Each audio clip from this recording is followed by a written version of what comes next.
याला पण गॅस पेटवूया. त्यात टाकूया थोडं तेल. गॅस कमी करू. तेल टाकूया. तेल थोडं जास्त टाकायचं. बस थोडं तेल बस आहे.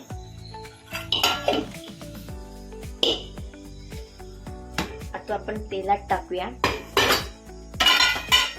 मसाले. फर्स्ट टाकली मी हळद, दुसरं टाकलंय लाल तिखट मसाला, थोडासा धने पावडर आणि हा आमचा स्पेशल मालवणी मसाला आहे. सॉरी, हा स्पेशल आमचा मालवणी मसाला हा टाकलाय थोडासा जास्त. तो चवीला पण आहे आणि जास्त तिखट पण नाही.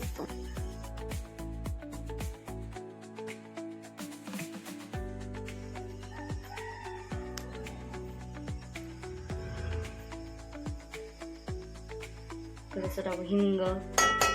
हिंग थोडं जास्त टाकले मी.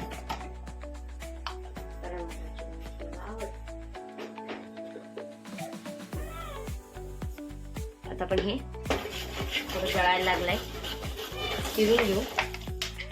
या तेलातच टाकायचं हा मसाला वाटण आहे कांद्या खोबऱ्याचा.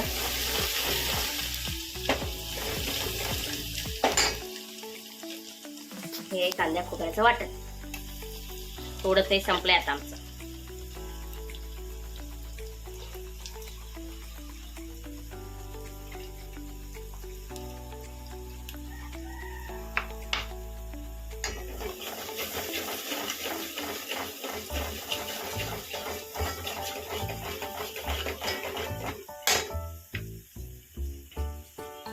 टाकायचं थोडंसं चवीनुसार मीठ.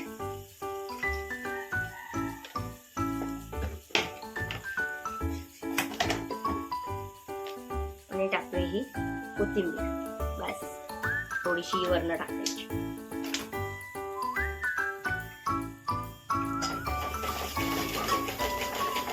भात करायचं.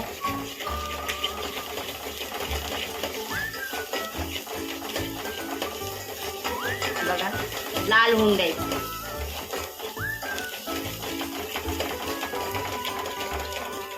टाकायचे पाणी.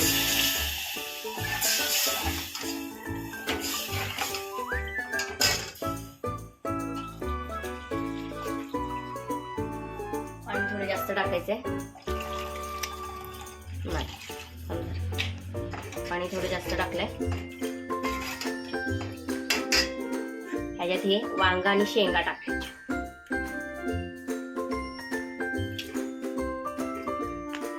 शेंगा मी सगळ्या टाकते, वांग पण सगळं टाकते. वांग शेंगाची भाजी टाकायचं आहे. थांबू. कालवणाला उकळी येते, अशी कालवणाला उकळी येऊन द्यायची.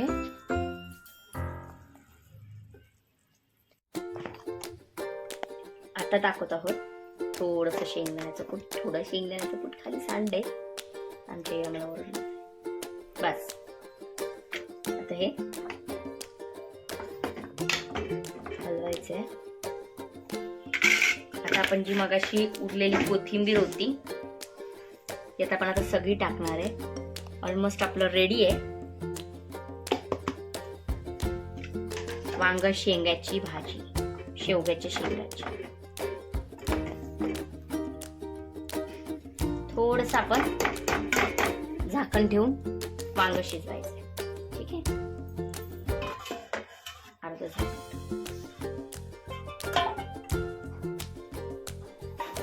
ही झाले वांग शेंगाची भाजी. बघा तुम्हाला दाखवते. मग काय वाटीमध्ये काढून घेऊ ह्याच्यात.